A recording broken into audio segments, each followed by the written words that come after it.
Tudo bem, gente? Chegando a época final aí para apresentar a declaração do imposto de renda, e eu vou comentar um pouco aqui sobre a isenção de imposto de renda para quem é portador de doença grave.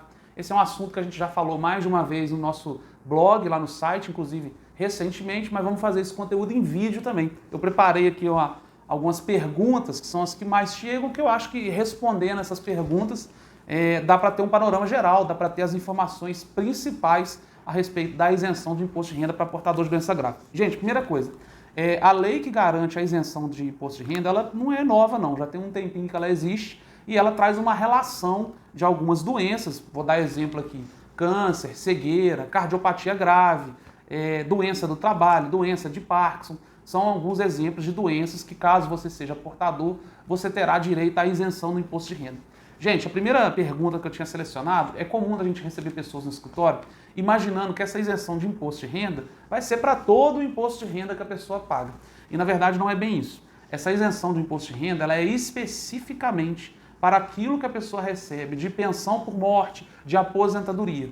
Ah, eu recebo uma aposentadoria, né, pelo local que eu trabalhei a minha vida inteira, e tenho também um aluguel. Eu tenho um imóvel de aluguel, ou mais de um imóvel de aluguel, e tenho essa renda também, uma renda importante para mim. Gente, a isenção ela vai ser especificamente naquele seu recebimento, naquele seu provento de aposentadoria, tá? Ela não é para, ela é total na sua aposentadoria, total na pensão, mas não é para todos os seus rendimentos. Essa é uma questão que costuma chegar aqui e a gente tem que deixar claro. Bom, aproveitando, consta aqui também, né? Quando eu digo que essa isenção é para proventos de aposentadoria, vale também se você tiver uma aposentadoria privada, uma pensão ou um benefício de aposentadoria de natureza complementar, que você fez no banco, ou é do sindicato da sua categoria, alguma previdência privada que você tenha, também dá para a gente pleitear a isenção de imposto de renda nesse recebimento que você tem. Outra coisa que pergunto aqui. Eu tive a doença, já passei pelo tratamento, hoje mantenho a minha condição de portador da doença, mas não estou mais com ela ativa, não estou sofrendo os grandes problemas que a doença traz. Eu vou ter direito à isenção de imposto de renda? Gente, hoje também prevalece o entendimento que o que define o direito ao benefício é ser portador da doença. Então, se você tem a doença, mas hoje ela não está ativa, você está com ela sob controle, ainda assim você vai ter direito sim ao benefício, porque o que define, repito, é ter ou não uma daquelas doenças previstas na lista. Gente, outra coisa que é comum de perguntar, eu consigo receber os atrasados, né? Gente, funciona assim, imagine que você tem a sua aposentadoria, passou a ter uma dessas doenças, foi até o órgão que paga a sua aposentadoria, o INSS, ou se você é um servidor público aposentado, foi até o órgão que mantém o seu benefício, fez o pedido de isenção, apresentou a sua documentação, passou para avaliação médica e dali em diante deixou de ter esse desconto do imposto de renda no seu salário.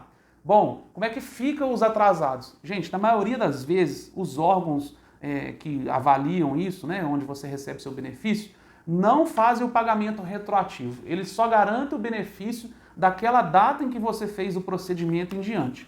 Agora, se você tem documentação médica que consegue comprovar que a sua doença existia em data anterior, você tem um atestado médico, você tem exame, você tem outros documentos médicos que comprovam o início da doença em outra data, é possível sim você receber aquilo que você já pagou de imposto de renda, receber esse valor de volta. Costuma, inclusive, em algumas situações, dar um valor acumulado significativo. Mas isso, gente, é comum de acontecer no judiciário. Você vai ter que primeiro conseguir a sua isenção, depois vai até o judiciário para tentar receber esses valores acumulados de uma única vez. Se você tiver como provar, vale a pena. Bom, outra coisa que a gente tem que eu gosto de comentar também, foi inclusive recente que a gente tratou aqui, é sobre a doença do trabalho. Às vezes a pessoa já se aposentou há alguns anos e depois que manifestou alguma doença do trabalho. O caso que eu atendi aqui é caso de tendinite. A pessoa, depois de aposentada, manifestou a tendinite. A aposentadoria dela não foi por invalidez, não tem relação com essa doença. Mas se ela comprovar que essa doença que ela tem relação com o trabalho, ainda que ela já esteja aposentada, ainda que a aposentadoria dela não tenha sido por invalidez, também vai ser possível conseguir esse benefício da isenção do imposto de renda. Bom, gente, e para fechar, eu comecei falando que nós estamos em época de declaração do imposto de renda, só para ficar claro Quem consegue a isenção do imposto de renda não vai fazer o pagamento do imposto de renda sobre seus proventos de aposentadoria e pensão. Mas a obrigação de fazer a declaração, aquela chatinha que gasta um tempinho nosso, essa ainda tem que ser feita. Tudo bem, gente? Se ainda tiver alguma dúvida, se você precisar de mais informações, faça contato com a gente aí, vai ser sempre um prazer ajudar.